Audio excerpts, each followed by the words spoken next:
That's awesome. You mentioned something so important, the identity shift that has to happen.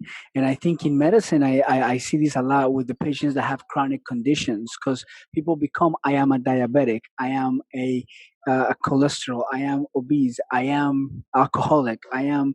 And so then this becomes their identity and it takes a complete shift to be able for them to assume a completely different personality. Huh?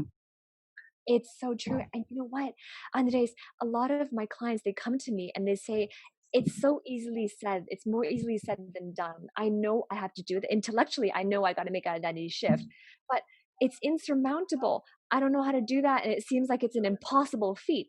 But the thing is, I argue that it's actually not. The starting point of it is as simple as deciding what you want to have for dinner.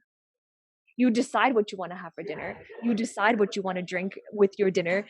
It's a decision. And the same thing, it starts with a decision, the exact same decision you make. Your brain is making your decision the same way. I decide I'm going to have this for dinner. I decide this is my identity.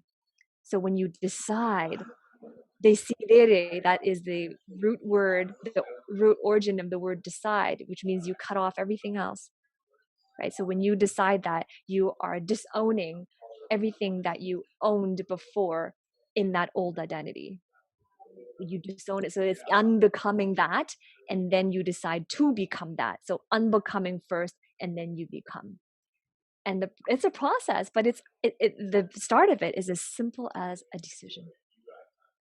You nailed it. I think you're so right.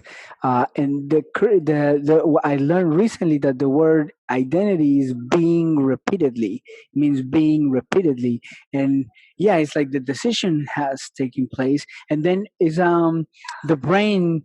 I mean, from the studies also shows that our brain then starts tracking whatever is out in the world to be able to support that decision.